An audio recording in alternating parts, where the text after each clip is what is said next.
Please proceed. Good morning, Your Honors. Nathan Peplinski, appearing on behalf of Defendant Appellant Clark Construction Company. I would like to reserve 2 minutes for rebuttal if that's acceptable with the court. That would be fine. Thank you.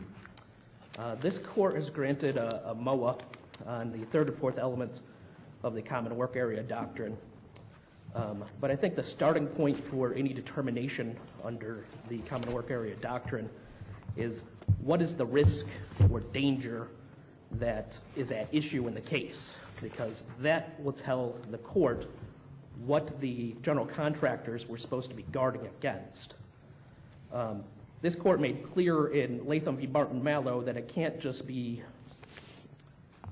that the contractor has to make the work site absolutely safe.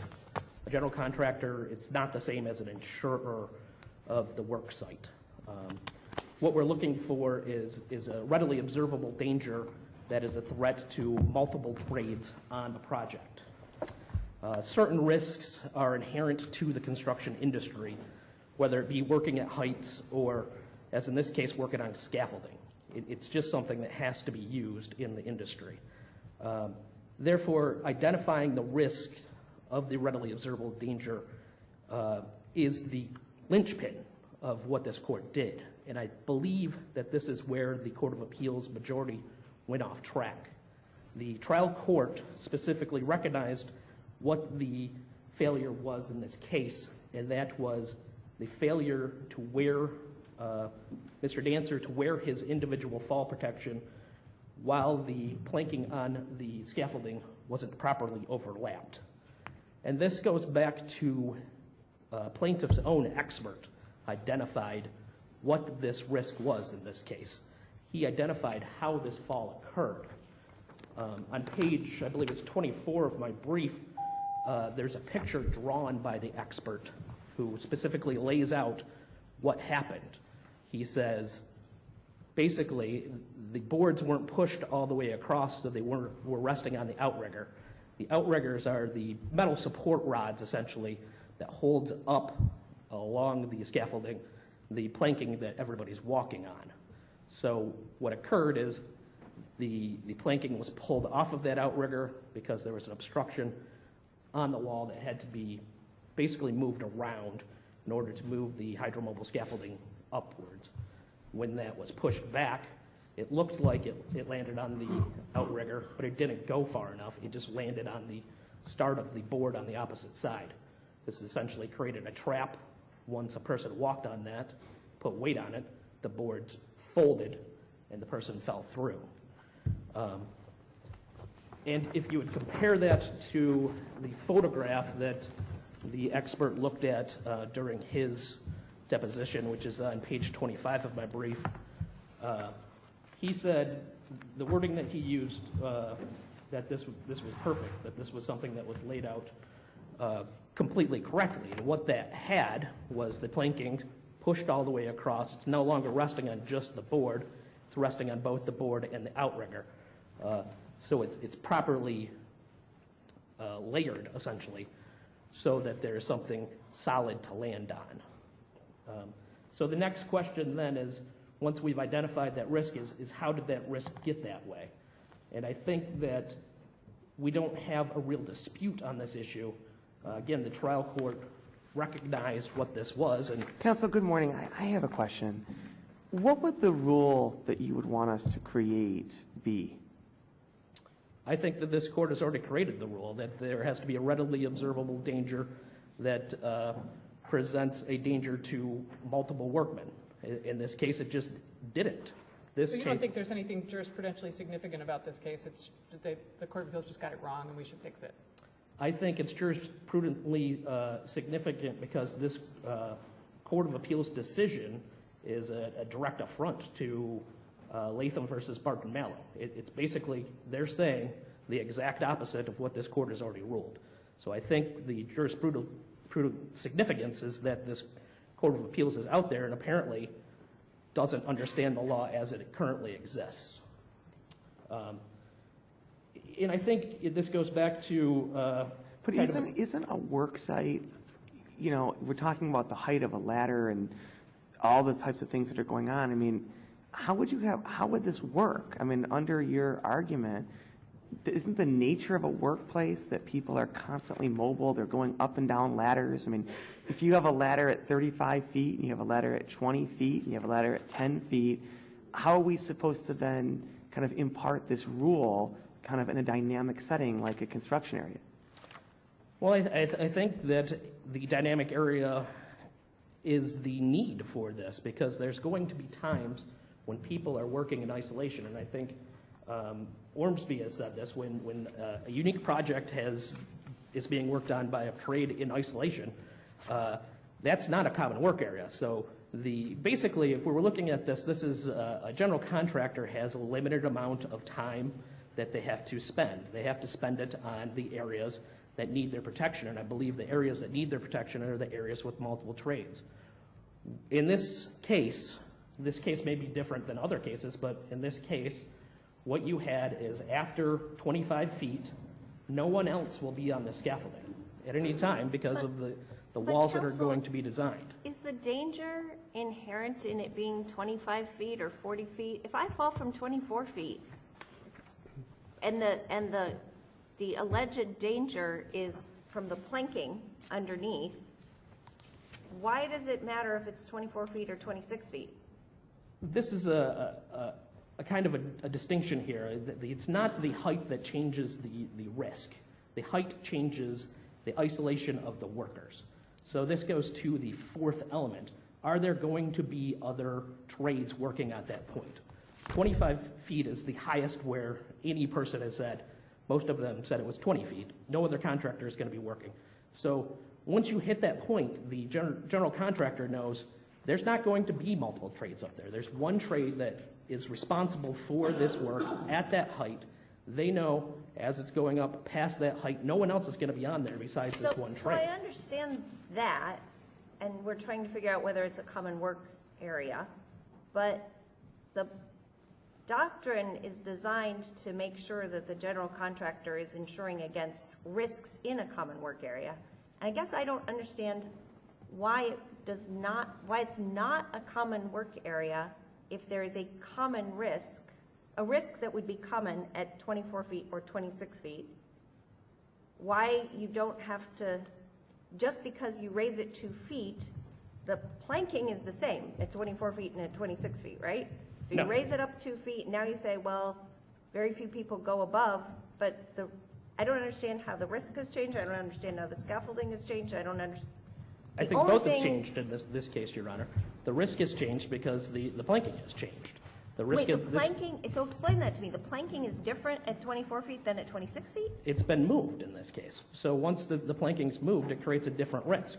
So had this planking never been moved, and had it been the risk, there would have, one, never been an accident, and two, there's no risk because it meets MIOSHA's standards. Right, I understand that, but is it your contention that that moved planking would not have been used by the next guy the next day at 24 feet?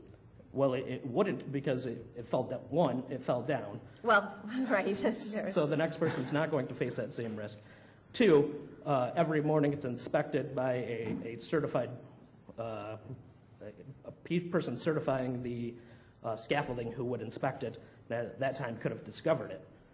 So the crew wouldn't go back on until it's been certified again. So they're not going to face that same risk. I see. So the only person that ever faced this risk is the one person that created this risk. And he created it on his decision on his own, not to wear the available fall protection that was on the scaffolding with him. It was there. It was available to him. They had the harness and lanyard system that he could have used and was responsible to use. Technically, according to the MIOSHA inspector said that's what he was supposed to do. You move the planking. It opens up the guardrail system at that time. At that time, the guardrails are insufficient. You have to use additional fall protection during that period of time until you put it back. Once you walk across it, then with either with a harness or ladder, the harness system on, you would either know that the planking is insufficient and fix it, or you would fall through. Can I just understand more clearly? I mean, I don't disagree with anything you've said so far in describing what occurred here. clearly it seems to me Mr. Dancer, regrettably contributed to the circumstances of his injury by not wearing the fall protection equipment, by unsecuring the planks. But isn't that taken care of by the kind of the next part of the analysis where we apply contributory negligence? Why does that go into defining the risk itself? That's what I'm trying to understand. Why is that part of the definition of the risk incurred as opposed to simply something the jury has to consider later on in apportioning responsibility for the accident? Sure. What I think, Your Honor, is that this is trying to identify a narrow exception to non-liability for general contractors. So what we're saying is, what do the general contractors have to fix?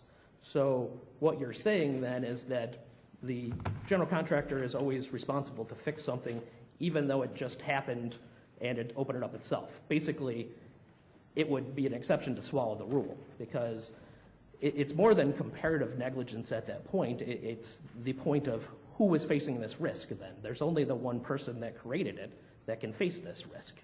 And it's, again, it's not in a common work area. The third and fourth kind of go hand in hand here.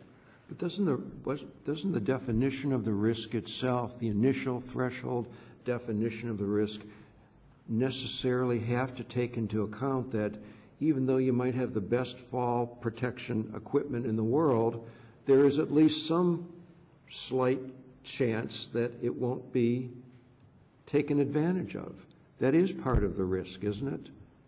Part of the risk is that the safety equipment that exists on site may just not be utilized by persons who need to utilize it. I don't think that that's the intention of this system, because then I believe that you're transferring the general contractor again into an insurer. That's not what they're supposed to be. I believe but through at the end system, of the process, the general contractor is not going to be responsible for that part of the risk, though, that's been contributed to by the employee. But they are, because they're being held essentially responsible. If they're held at all responsible for a risk that only one worker chooses to do on their own, it totally defeats the whole system of you're watching out for multiple people. Again, what you would have to do at that time is essentially the contractor would have to have somebody on the scaffolding at all times just to make sure at that time, are you every step of the way, is every single person following through on all of the systems? Well, let me ask you in that regard, is there ever any stage of the analysis here in which there's some kind of but-for analysis? Obviously, if there's a but-for analysis, you wouldn't be responsible.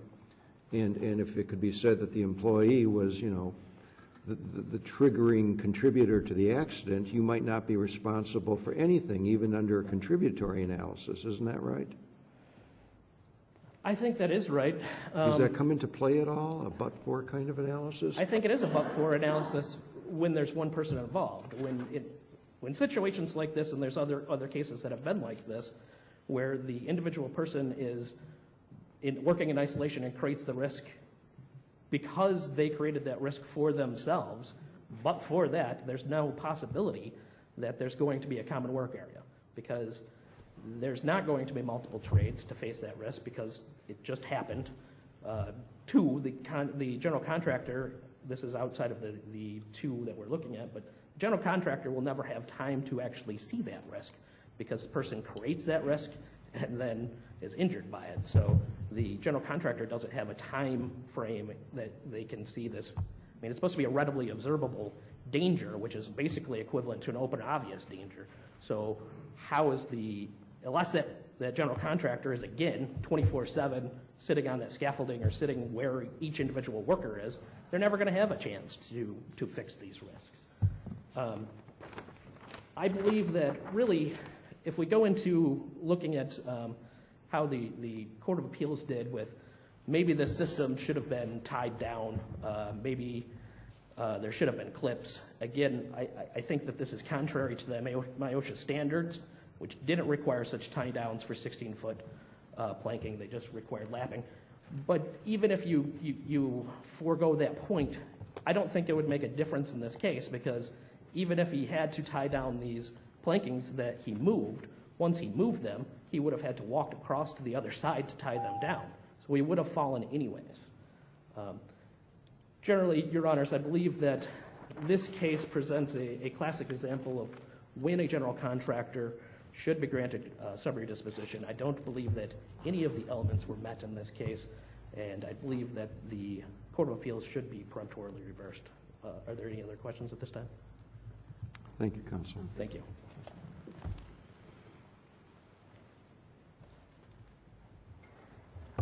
Chief Justice Markman, good morning. May it please the court. I'm Don Fulkerson.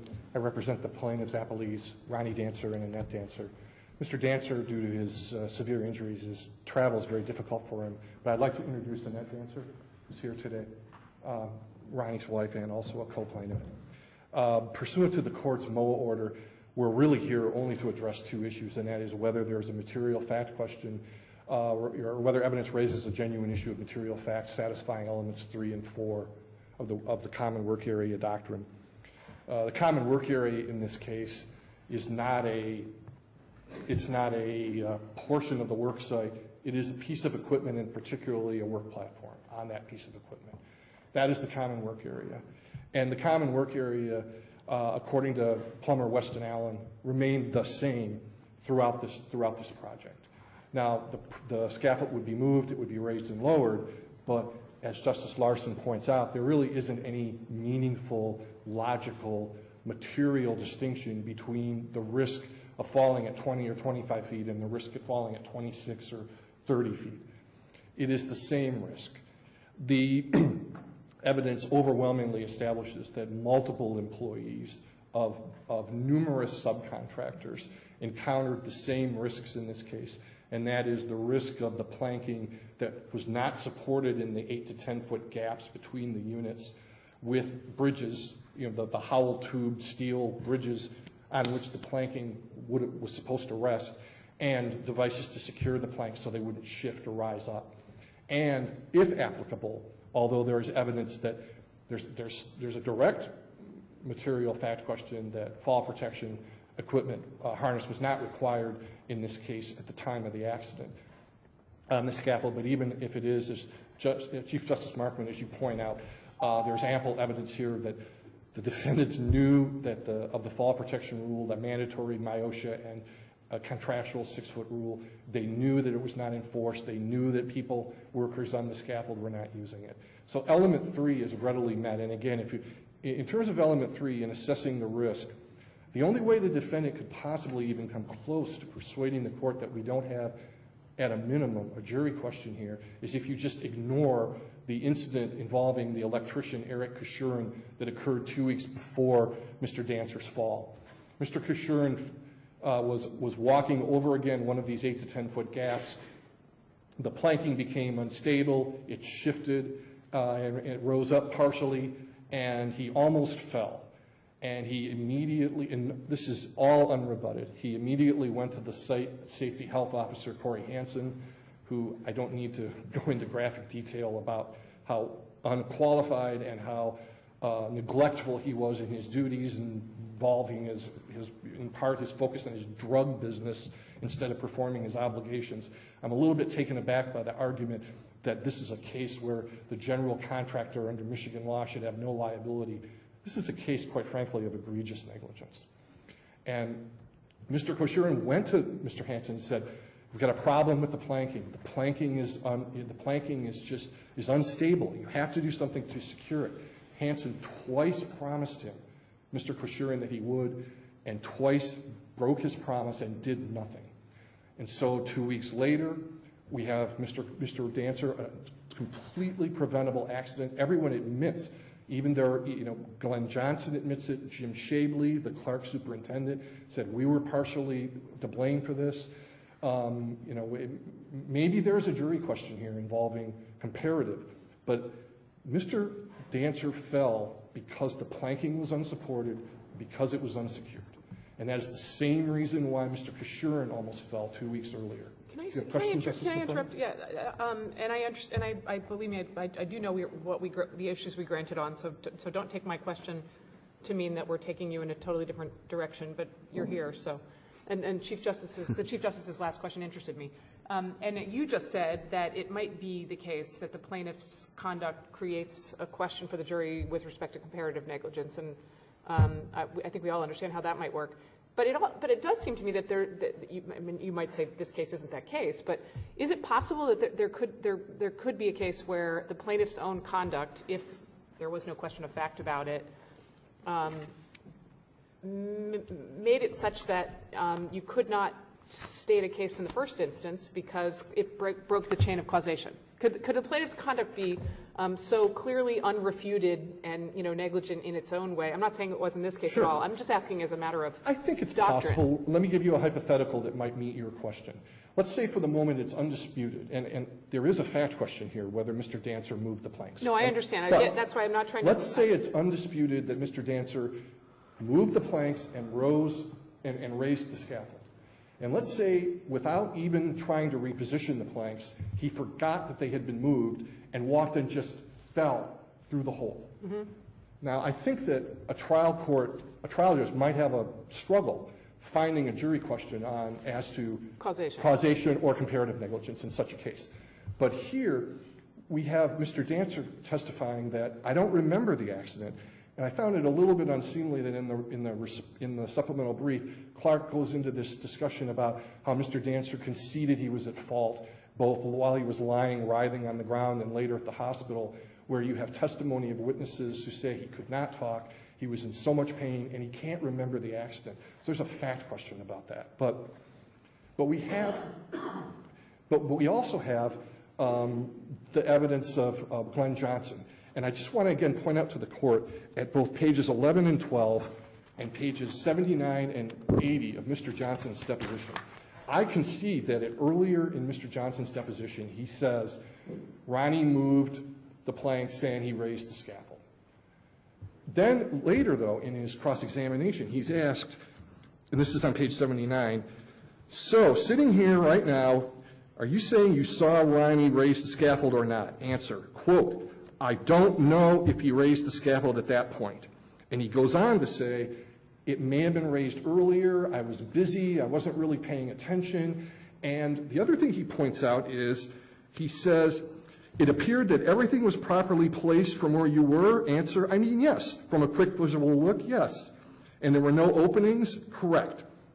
So again, for all of that raises a fact question. I'm a little bit concerned that the court might just take as gospel Mr. Poplinski's argument that we all concede that this accident happened because Ronnie Dancer improperly moved and placed the planking.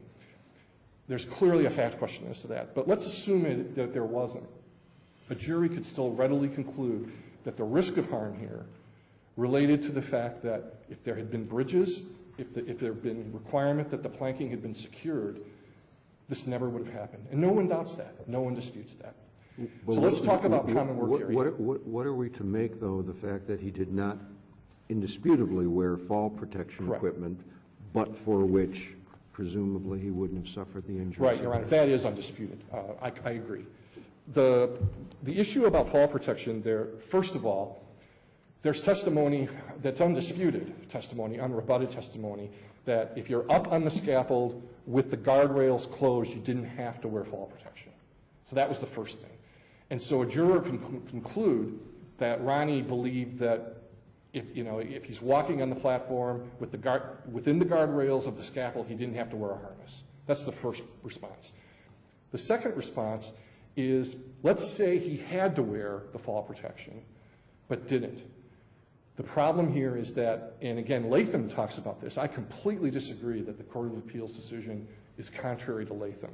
Latham says height itself is not a risk. It is an inherent risk. But the failure of a general contractor to enforce fall protection is an actionable risk under the common work area rule. And here, Jim Shabley, other people, he's the Clark superintendent, other people say, yeah, we knew almost everybody up on that scaffold was not wearing fall protection. We knew it and we didn't enforce it. And so again, that added to the risk here. And so it's part of the actionable claim, Your Honor. Now, about the common work area rule, let's just start with the Gronke definition. Mr. Poplinski I don't think, no one is arguing we have to change the law here. You know, your question, Justice McCormick, about is this jurisprudentially significant? It is not.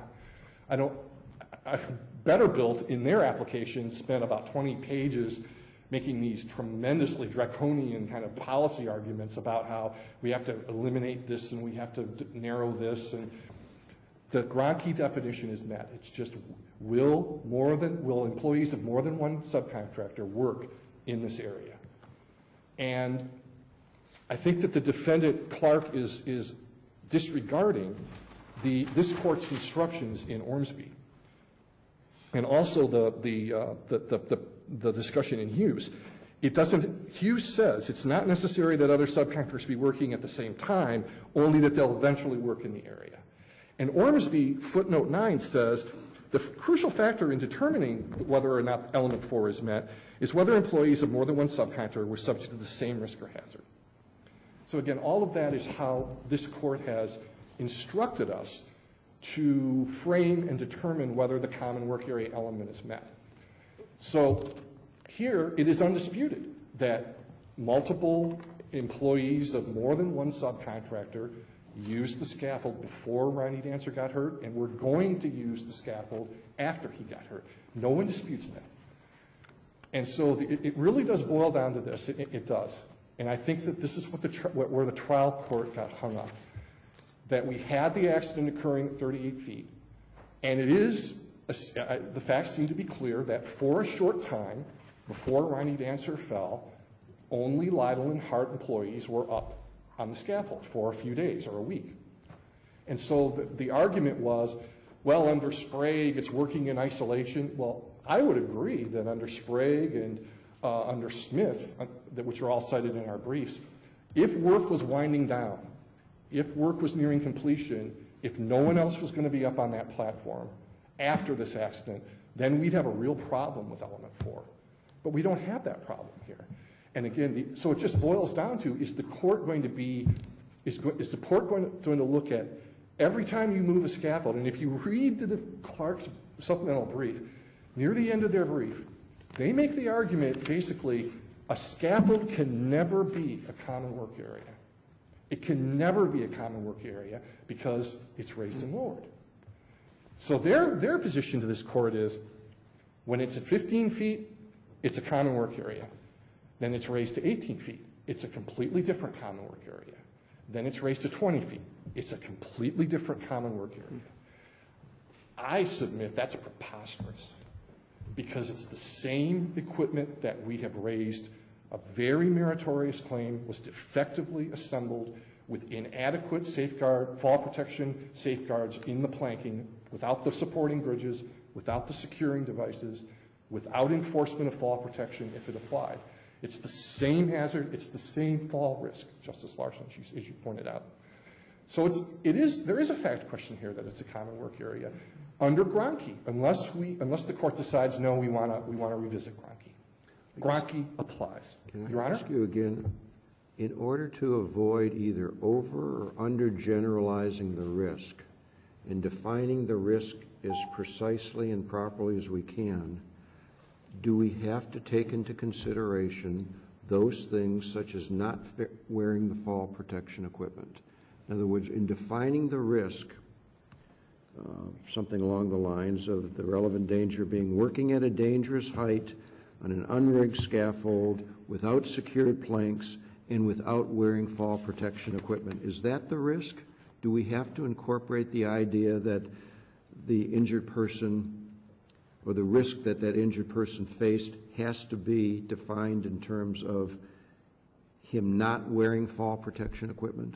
No, Your Honor, I don't believe so, again, for the reason stated, that this accident primarily occurred because of the instability, the unsupport and the instability of the planking. That's why this accident happened. The only way I think the court could consider definitively the failure to wear fall protection is if there wasn't evidence to support the position that fall protection was not required in this case. Or there wasn't evidence, which is overwhelming evidence, that the defendants, Clark and Betterbilt, knew that the workers up there were not wearing fall protection and they took no measures to enforce it. I think if that was the case, I would agree with you, Your Honor. I think that then, I think then it factors in. I think the fall protection argument is really a red herring in this case. But you Meaning the harness, the lanyard. And the You would harness. agree with me, too, that if the facts are other than you think they are with regard to the planks, the unsecured plankings would also not be a part of the definition of the risk. Is that right? Could you be a little bit more specific, Chief Justice Martin, about what, the facts being different about the planking? Well, you said that there's no evidence. You said the evidence wasn't conclusive concerning the defendant's the plaintiff's contribution to the fittings not working properly. Well, one, the evidence is not conclusive, and to answer my But question. I'm saying if the evidence was other than what you think it was. If the evidence, again, was that That he contributed to the accident. I would still say the risk is the same, because it's still the risk of the unsupported, unsecured planking. Well, how's that different from not wearing the fall protection equipment? I thought you just indicated that that did not have to be included within the definition. Right, of risk. because the risk here is that the platform was unstable, which is different than the platform enclosed by guardrails. But they're was both unstable. things that the defendant himself arguably contributed to. The plaintiff, yeah. The plaintiff, right?